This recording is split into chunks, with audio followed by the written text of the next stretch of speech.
22 जून 2025 Malayalam movie take off बघितला.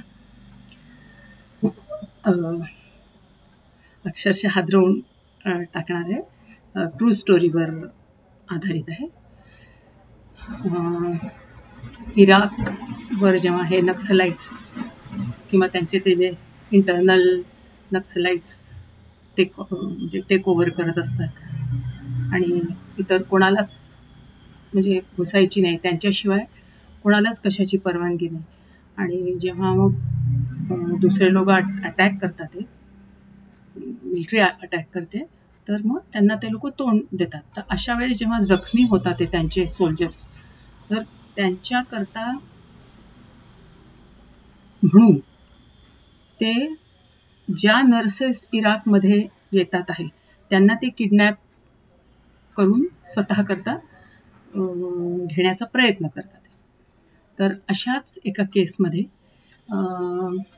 केरळमध्ये एका हॉस्पिटलमध्ये काही नर्सेस म्हणजे काम करत असतात आणि तिथून त्यांना अपॉर्च्युनिटी म्हणजे कंपल्शन नसतं, तर कोणाला म्हणजे जायचं आहे इराकमध्ये सर्व्ह करायला नर्स म्हणून, तर डबल पगार मिळायचं, चौपट पगार मिळणार असतो. तर बऱ्याच अशा असतात की ज्यांनी लोन घेतलेलं असतं किंवा ज्यांची अडचण असते वगैरे वगैरे. तर अशीच एक समीरा म्हणून नर्स असते आणि तिचं लग्न छान सगळं झालं असतं, घरातही छान, पण त्यांच्या घरात तिला नोकरी करून देण्याची परवानगी नसते आणि त्यात ती प्रेग्नंट राहते. तर मग अजून अपोजिशन किंवा अशा ह्याच्यात काय गरज आहे, आणि चांगला त्यांचा बिझनेस वगैरे असतो, पण ती म्हणते नाही, मी नोकरी सोडणार नाही. आणि मग अशा ह्याच्यात म्हणजे वाद होऊन शेवटी त्यांचा डायव्होर्स, म्हणजे मुलाची डिलिव्हरी होते, पण म्हणजे मग डायव्होर्सवर वेळ येते आणि तिच्या सासरची आणि नवरा म्हणतो की तू मुलाला नाही आपल्याबरोबर ठेवू शकत. मग अशा ह्याच्यात ही अपॉर्च्युनिटी येते तिथे जायची. मग ती म्हणते चला आपल्याला निदान तिथे जाऊन पैसे तरी कमवता येतील, म्हणून ती पण इतर सगळ्या मुलींबरोबर होऊन येते. तर अशा ह्याच्यातच त्यांच्याबरोबर एक मेल नर्स पण असतो की ज्यालाही आवडत असते समीरा. आणि मग असे हे सगळा क्रू 19-20 जणांचा जातो. तर गेल्या त्यांना सगळी कल्पना येते कितपत डेंजरस आहे काय, पण तरी सगळे मिलिटरीच्या याच्यामध्ये प्रोटेक्शनमध्ये ते लोक पोहोचतात एका ठिकाणी. पण मग तेच जसा जसा अटॅक वाढतो म्हणजे मिलिटंट्सचा, तसं तसं पेशंट्स पण जास्त इकडे यायला लागतात आणि अशा याच्यातच मिलिटंट्स यांच्या याच्यावर अटॅक करतात आणि त्या 1919 नर्सना घेऊन जातात. आता तिथे त्याच्या अगोदर एक मोसूद म्हणून जागा असते, तर तिथे काही लोकांना ऑलरेडी पकडून नेलेलं असतं त्या मिलिटंट्सनी. तर हिला पण तिथे जायचंच असतं मोसूदमध्ये, की तिला कारण काहीच आपल्या नवऱ्याची खबर मिळत नाही वगैरे. तर मिलिटंट्सने नसतं पकडलेलं, तिथे काही लोक जखमी झाले असतात यांची इराकचे. तर कोण जाऊ शकतंय वगैरे, तर हा तिचा नवरा म्हणजे जो तिच्यावर प्रेम करत असतो, त्यांनी तिच्याशी आता लग्न केलं असतं.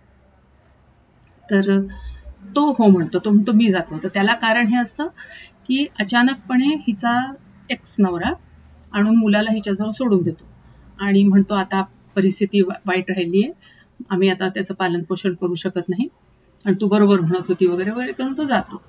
आता ह्यांना प्रश्न पडतो दोघांना की त्या मुलाला काहीच माहित नाही आहे आणि आपण ह्याला कसं सांगायचं की आमचं लग्न झालंय आणि आता हे तुझे वडील नाहीत वगैरे. पण त्याला मीनवाईल कळतं, म्हणजे तर तो थोडासा आधी आकांडतांड वगैरे करतो. तर मग हाच म्हणतो की म्हणजे त्याला थोडासा वेळ मिळायला पाहिजे आणि तुझ्या बरोबर जास्त राहता आलं पाहिजे. त्याला सारखं आपण दोघं असं दिसलं तर मनात आणखीन त्याच्या राग येईल. त्याच्यामुळे आता मला मिळते अपॉर्च्युनिटी मोसूदला जायला, मी जातो आणि मग काय थोड्या दिवसांचा प्रश्न मी येईन. पण तो तिथे जातो तर तिथे वर्स्ट कंडिशन झाली असते आणि तिथे ते लोक मिलिटंट्स यांना किडनॅप करून परत घेऊन जातात आणि त्यांच्याकडनं कामही करून घेत असतात भरपूर. आता हिला काहीच त्याची म्हणजे आधी फोन चालू असतो, पण नंतर फोन जसेच म्हणजे हे लोक किडनॅप करतात तर फोन बंद होऊन जातो. मग ही तिथे जाते, म्हणजे इंडियाच्या ह्याच्यामध्ये, किंवा माझ्या नवऱ्याचं काहीच पत्ता लागत नाही, ती सगळी डिटेल्स येते आणि तो मोसूदला गेलेला आहे. तर हे लोक पण ट्राय करतात, पण काही कळत नाही. ते म्हणतात ठीक आहे, आम्ही कळलं की तुला कळू. म्हणजे तुमच्यासारखे तू एकटी नाही आहेस, भरपूर लोक आहेत असे. तर अशा ह्याच्यातच मग त्यांना मिलिटंट्सवाले किडनॅप करतात हॉस्पिटलमधनं आणि 1919 जणांना घेऊन जातात. आता हिच्याशी कॉन्टॅक्ट भारताच्या राजदूतांचा होतच नाही. मग हे लोकच काय करतात की त्यांना जे रसद पुरवलेली असते खाण्यापिण्याचं सामान आणि इतर वगैरे हेलिकॉप्टरमधून, तर त्याच्यामध्येच एक फोन लपवून पाठवतात आणि मग त्याच्यातनं हे लोक तिच्याशी कॉन्टॅक्ट करतात की तुम्हाला आता कुठे नेतात ते, काय करतात ते वगैरे. तर मग त्यांच्याद्वारे हे लोक मग त्यांना ट्रॅक करू शकतात की कसं कसं कसं. आणि मीनवाईल हा वरती इंडियामध्ये लोक आपल्या मिनिस्टर्स आणि प्राईम मिनिस्टरशी चर्चा करतो की अशा अशा 19 नर्सेस अडकलेल्या आहेत तिथे आणि त्यांना इकडे इंडियात आणायचं आहे. त्याच्याकरता काय करते, तर मग हा शिष्टाई करतो तिथला मंत्री ह्याच्याशी, इराकच्या प्रेसिडेंटशी बोलतो की अननेसेसरी ते अडकलेले आहेत. उलट इराक गव्हर्नमेंटच्या याच्यासाठी ते लोक आले होते आणि आता हे नक्सलाइट्सच्या कचाट्यात अडकलेत. तर आता कसंही करून त्यांची म्हणजे सुटका केली पाहिजे. तर मग ते नक्सलाइट्स कसे त्यांना हे करतात आहे, कुठे कुठे घेऊन जातात ते, तर त्या बेतानी मग तुम्ही म्हणजे अटॅक करा आणि त्यांना आपण सोडवूया. मग ते बरोबर त्या फोनच्या ह्यानी त्या नर्सेसना ट्रॅक करतात. पण ही म्हणते माझ्या नवऱ्याला मी घेतल्याशिवाय येणारच नाहीये. मग हा खरं सांगतो, म्हणतो की आम्हालाही माहित नाही तो जिवंत आहे का मेलाय. ती म्हणते नाही, मला खात्री आहे तो जिवंत आहे.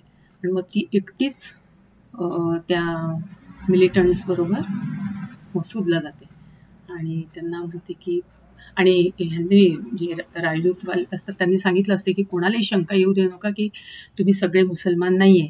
त्यांची ती हे झाली नमाजची वेळ की नमाज हे करत जा, जेवढं तुम्हाला म्हणजे फॉलो करता येईल मुस्लिमचं, म्हणजे त्यांना कुठे शंका येता कामा नये. त्याच्यामुळे मग त्या जिवंत राहतात. एकदा दोनदा त्यांना शंका येते, तर हा छोटा मुलगा ते कुराणचं सगळं म्हणून दाखवतो, तर त्यांना एकदम आनंद होतो. तर म्हणजे त्या नक्सलाइट्सना. आणि हे इराक गव्हर्नमेंटचा जो प्रेसिडेंट असतो, तर तो मग यांना सांगतो की सोडून द्या म्हणून त्यांना. आणि अल्टिमेटली मग त्यांची जायची व्यवस्था होते. म्हणजे मग असं ठरतं की बॉर्डरच्या इकडे हे राजदूत सगळे गाडी घेऊन येणार, तिकडनं हे त्यांना त्या बॉर्डरपर्यंत सोडणार आणि मग हेलिकॉप्टरने हे लोक इंडियात येणार. पण त्याच्या आधीही त्या मिलिटंट बरोबर मसूदला जाते आणि तिथे ते मिलिटंट्स एकेकाला मारतच असतात जे त्यांचं ऐकत नसतात किंवा त्यांना ज्यांच्याबद्दल शंका येते. पण तेवढ्यात हे लोक पोचतात आणि तो तिचा नवरा तिला जिवंत आढळतो. मग हे लोक त्यांना येऊ देतात आणि मग ही आपल्या नवऱ्याला घेऊन येते आणि मगच बसमध्ये म्हणजे बस सोडतात ते लोक. मग तिकडनं बॉर्डर पर्यंत येतात आणि मग सगळं सुरळीत म्हणजे जसं ठरलेलं असतं सगळं त्याप्रमाणे होते. मग सगळेजण म्हणजे तेच तिला थँक्स म्हणतात की तुझ्यामुळे, म्हणजे समीरा होती आणि तिने इतका पाठपुरावा केला आणि सगळ्यांना सांभाळून घेतलं, सगळ्यांना इन्स्ट्रक्शन देत होती, तर तिच्यामुळे सगळे आम्ही आज वाचलो आहोत. तर हे म्हणजे भयानक भीषण परिस्थिती होती 2014 मधली, जेव्हा हे सगळं इराकमध्ये चालू होतं. तर रिअल स्टोरीवर आहे, त्याच्यामुळे मनाला एकदम भिडतं.